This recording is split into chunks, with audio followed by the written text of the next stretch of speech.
مشہور ہے کہ 12 برس میں کوڑی کے دن بھی بحال ہو جاتے ہیں، مگر میں نہ ہو سکا۔ میرا سابق نام سوہن ویر ہے اور اسلامی نام مزمل ہے۔ مجھے 12 برس اسلام قبول کیے ہوئے ہو گئے ہیں، بلکہ اگر میں کہوں کہ اسلام قبول کرنے کا ڈونک بھرے ہوئے تو یہ بھی صحیح ہے۔ میں نے اپنے قبول اسلام کو اپنا بزنس بنا رکھا تھا اور اس کے ذریعے نیک مسلمانوں کو خوب لوٹا اور ان کی لڑکیوں سے شادیاں کی اور پھر چھوڑ کر باہر نکلا۔ میرا طریقہ واردات یہ ہوتا تھا، جس بزرگ سے بیعت ہوتا تھا اس کو ٹھگتا تھا، پھر دوسرے شہروں میں ان کے مریدوں کو ٹھگتا تھا۔ میں نے ہر دفعہ اسلام قبول کرنے کے لیے یہ کہہ کر کلمہ پڑھا۔ سب سے پہلا ڈرامہ میں نے جون میں کلمہ پڑھنے کا کیا، جب تھا نا بون کے ایک بڑے آدمی چودھری صاحب مجھے حضرت کی خدمت میں لے کر آئے تھے۔ اس کے بعد میں ضرورت کے لحاظ سے بار بار کلمہ پڑھ کر مسلمان ہونے کا ڈرامہ کرتا رہا، لیکن مارچ کو مجھے حضرت نے جامع مسجد پھلت میں 10:22 پر کلمہ پڑھوایا تھا۔ اس کے بعد سے کوشش کرتا ہوں کہ اس پر جمع رہوں۔ ہمارے حضرت کہتے ہیں کہ مجھے ہر وقت ڈر رہتا ہے کہ میں ایمان کا نہیں رہا۔ اس خوف سے مغرب کے بعد اور فجر کے بعد ایک دفعہ روزانہ ایمان قبول کرنے کے لیے کلمہ پڑھتا ہوں۔ آپ نے تو سنا ہوگا، کوئی نون مسلم اگر کہتا ہے کہ میں نو مسلم ہوں تو حضرت معلوم کرتے کب مسلمان ہوئے تھے، تو وہ بتاتا کہ 2 مہینے ہو گئے ہیں یا 2 سال ہو گئے ہیں۔ حضرت کہتے ہیں آپ تو مجھ سے پرانے مسلمان ہیں، میں نے بھی فجر کے بعد اسلام قبول کیا ہے یا مغرب کے بعد۔ وہ تو یہ بھی فرماتے تھے کہ ہر بچہ بچی نبی کی سچی خبر کے مطابق پیدا ہوتے ہیں۔ تو اب آپ نو مسلم کہاں، آپ تو پیدائشی مسلمان ہیں۔ الحمدللہ جو سے روزانہ صبح و شام ایمان کی تجدید کرتا ہوں۔ دن رات میں کبھی کبھی درمیان میں بھی کلمہ پڑھ لیتا ہوں کہ شاید ابھی موت کا وقت قریب ہو۔ میں آج کل حضرت کے حکم سے سہارنپور کی ایک مدرسہ میں پڑھ رہا ہوں۔ ناظرہ اور حفظ 7 مہینے مکمل کیے۔ اپریل کو میرے حضرت ہمارے مدرسے میں آئے، میرے ختم قرآن کی دعا ہوئی۔ حضرت اس پر رکعت طاری تھی کہ تقریر کرنا مشکل ہو گئی اور 40 منٹ کی دعا کرائی۔ ہمارا مجمع روتا رہا۔ حضرت نے پروگرام کے بعد کھانا کھاتے ہوئے یہ بات کہی کہ آج مجھے مزمل کی حفظ کی جتنی خوشی ہوئی ہے، اگر اللہ نے جسے جنت میں جانا ہوا تو شاید اتنی خوشی بس اس روز ہوگی۔ اس کے بعد میں نے ارادہ کیا، الحمدللہ میں نے جماعت عادل بعد میں وقت لگایا اور ساتھیوں کو قرآن شریف سنائے۔ اس کے سال الحمدللہ عربی پڑھنا شروع کر دی۔ میں نے حضرت سے وعدہ کیا انشاءاللہ جلد حضرت کو اپنی عالمیت کی سن دکھاؤں گا۔ حضرت سے میں نے معلوم کیا تھا کہ ہماری نبی صلی اللہ علیہ وآلہ وسلم کا کتنا قرآن پاک پڑھنے کا معمول تھا۔ حضرت نے بتایا کہ ایک منزل روزانہ بہت سے صحابہ کرام کا بھی آپ صلی اللہ علیہ وآلہ وسلم کی اتباع میں اس معمول کا ذکر آتا ہے۔ میں نے اس کے بعد سے تہجد میں ایک منزل پڑھنا شروع کیا۔ چند دنوں کے علاوہ جب مجھے ڈینگی ہوا، الحمدللہ ابھی تک ناگا نہیں ہوا۔ 0 گھنٹے میں قرآن پاک ترجمے کے ساتھ پڑھایا جاتا ہے۔ الحمدللہ مجھے خاصا قرآن سمجھ میں آنے لگا، کبھی کبھی بہت ہی مزہ آتا۔ اصل میں آپ کو معلوم ہے میں تھانہ بون کے قریب ایک بنگی خاندان میں پیدا ہوں۔ ہمارا خاندان والے گاؤں کے چودھریوں کے یہاں صفائی وغیرہ کرتے تھے۔ میرے پتا جی 10ویں کلاس تک پڑھے ہوئے تھے اور سوسائٹی میں ملازم ہو گئے۔ میری ماں بھی پڑھی لکھی ہوئی، پرائمری اسکول میں ٹیچر، انہوں نے مجھے پڑھایا۔ میں بہت ذہین تھا، ہائی اسکول میں فرسٹ ڈویژن پاس ہوا اور 11ویں کلاس میں پہلے مجھے شراب کی لت لگی، پھر دوسری خطرناک نشوں کا عادی ہو گئے۔ اس طرح برے لڑکوں کی صحبت ہو گئی تھی، ان میں 1-2 مسلمان بھی تھے۔ انٹر پاس کر کے میری ماں مجھے ڈاکٹر بنانا چاہتی تھی، مگر میں آوارہ لڑکوں کے ساتھ لگ گیا۔ کچھ رفتار میری ایسی تیز تھی کہ جدھر جاتا آگے نکل جاتا۔ تھانہ بون میں گجر زمیندار کے بیٹے کے ساتھ میرے تعلقات پڑے، جو نشے کی وجہ سے بنے تھے۔ ان کے یہاں حضرت ایک بار ناشتے کے لیے آئے تھے، میں وہاں موجود تھا۔ حضرت سے چودھری صاحب کے بڑے بیٹے نے میری ملاقات کروائی تو حضرت ان کے بیٹے جو میرے ساتھی تھے الطاف سے کہا کہ اپنے دوست کی خبر لو ورنہ یہ تمہیں دوزخ میں لے جائے گا۔ الطاف کے بڑے بھائی نے مجھ سے کہا سوون ویر کب تک تو اچھوت رہے گا، مسلمان ہو جائے۔ میں نے کہا اگر میں مسلمان ہو جائے تو مسلمان گھرانے میں میری شادی ہو جائے گی۔ اس نے کہا ہو جائے گی۔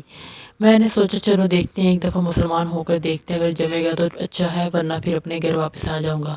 میرا پتا جی تو شراب کی لت میں 25 سال کی عمر میں انتقال ہو گیا۔ میری ماں میری وجہ سے بہت پریشان رہتی تھی۔ الطاف کے بڑے بھائی مسرور مجھے لے کر پھلت آئے۔ حضرت نے مجھے کلمہ پڑھوایا، میرٹھ بیچ کر میرے کاغذات بنوائے اور مجھے جماعت کے لیے دلی مرکز بھیج دیا۔ ہماری جماعت بھوپال گئی۔ حضرت نے یہ کہہ کر پیسے ابا الیاس سے دلوائے کہ یہ قرض ہے، جماعت سے واپس آ کر تم کام پر لگو گے تو واپس کرنے ہیں۔ جب یہ جیب خرچ ختم ہو گیا تو میں نے امیر صاحب سے کہا کہ میں نے گھر فون کیا تھا، میری ماں بہت بیمار ہے، مجھے بلایا۔ امیر صاحب سے 1700 روپے لے کر میں جماعت سے واپس آ گیا۔ 1700 روپے شراب اور گولیاں وغیرہ میں خرچ کیے اور تھانہ بون میں پہنچا۔ وہاں لوگوں سے کہا جماعت سے مجھے امیر صاحب نے بھگا دی ہے، تم نو مسلم ہو، ہمیں مرواؤ گے کیا؟ تمہارے گھر والے ہمارے سر پڑ جائیں گے۔ کہ یہ کہا اور مجھے بھگا دیا۔ مجھے کرائے کے پیسے بھی نہیں دیے۔ الطاف نے حضرت کو فون کیا۔ حضرت کہا ہم معلوم کریں گے، ایسا نہیں ہو سکتا، پھر بھی اگر کوئی جماعت علاقے میں کام کر رہی اس میں جوڑ دیں۔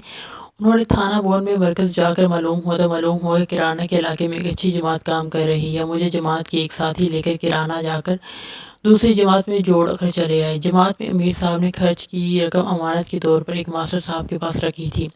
3 روز تو میں ہمت کر کے جماعت میں رہا، مگر میرے لیے مشکل تھا کہ میں اتنی محنت کروں۔ میں نے رات ماسٹر صاحب کے جواہر گھٹ سے پیسے نکال لیے اور فرار ہو گئے۔ جب تک پیسے میرے پاس رہے تفریح کرتا رہا اور پھر پھلت پہنچا۔ حضرت سے بڑی مشکل سے وقت لے کر تنہائی میں ملاقات کی۔ حضرت سے معافی مانگی اور کہا کہ پہلے میری شادی کرا دے۔ حضرت نے مجھے سمجھایا، جب تک تم اپنے پیروں پر کھڑے نہیں ہوگے کون تمہیں اپنی لڑکی دے گا؟ تم خود سوچو، اگر تمہاری کوئی بیٹی ہو تو تم اسے بے روزگار لڑکے سے شادی کیسے کرو گے؟ تم صبر کرو، اپنا حال بنا پہلے، دیکھو تمہاری زندگی کا یہ اہم موڑ ہے، ہمیں تو صرف تمہارے مستقبل کے لیے تعلق ہے، تم اچھی زندگی گزارو گے تو خوشی ہوگی۔ مجھے بہت سمجھایا مگر میری سمجھ میں بات نہ آئی۔ واپس آیا اور واپس دینگ جاگرن کے دفتر میں کھتولی جا کر ایک خبر بنوائی۔ شادی کا وعدہ پورا نہ ہونے پر ہندو جوان نے اسلام لٹایا اور اسلام قبول کرنے کا سرٹیفکیٹ ایک لڑکے کے ہاتھ حضرت کے پاس بھجوا دیا۔ حضرت نے کہلوا بھیجا کہ اسلام مجھے نہیں چاہیے، میں گھر واپس چلا گیا۔ ماں مجھے دیکھ کر بہت ناراض ہوئی، لیکن جب میں نے دینگ جاگرن دکھایا کہ اسلام چھوڑ کر آئے تو بہت خوش ہوئی۔ گھر آ کے پھر وہی کام، ماں کو لوٹنا۔ شروع میں ماں جھیلتی رہی، مگر ایک روز جب میں نے زیادہ نشہ کر کے گاؤں کے لڑکے سے لڑائی کی تو وہ بہت پریشان ہو گئی اور بولی، بس سوہن، مجھے ایسے بیٹے سے اچھا ہے کہ میں بغیر بیٹے کے رہوں، اور میرے گھر سے منہ کالا کر کے مجھے نکال دیا۔ 1-2 روز میں گھر سے ادھر ادھر رہا، مگر مجھے کہیں ٹھکانہ نہیں ملا تو میں نے ہمت کر کے حضرت کو فون کیا۔ اتفاق سے فون مل گیا۔ حضرت سے میں نے کہا کہ میں مزمل آپ کا بگوڑا بول رہا ہوں۔ حضرت نے کہا ہمارا بگوڑا کون ہوتا ہے؟ میرا بیٹا مزمل بول رہا ہے۔ حضرت نے پوچھا کہاں ہو؟ میں نے کہا میں پھلت میں ہوں، مجھے کون آنے دے گا؟ حضرت نے کہا کہ تم آ جاؤ۔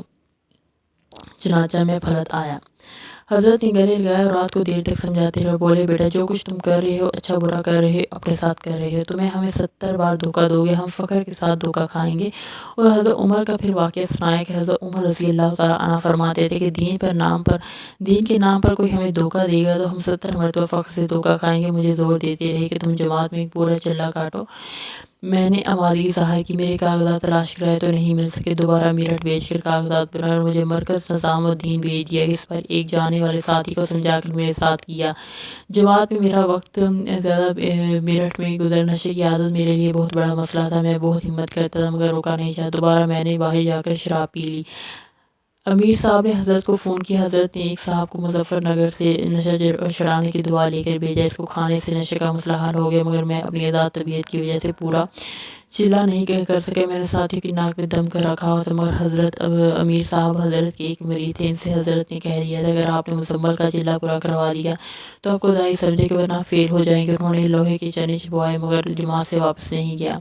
چونکہ میرا ذہن بہت اچھا تھا، بالکل یاد نہ رکھنے کے بعد بھی میں نے نماز مکمل نماز جنازہ کے ساتھ یاد کر لی اور کھانے کے اعداد مختلف دوائیں یاد کر لی۔ چلہ لگا کر آیا تو حضرت بہت خوش ہوئے، میر صاحب کو بہت مبارکباد دی۔ مجھے دہلی میں ایک جانے والے کے ہاں نوکری پر لگوا دیا۔ 4000 روپے ماہانہ اور کھانا رہنا طے ہوا۔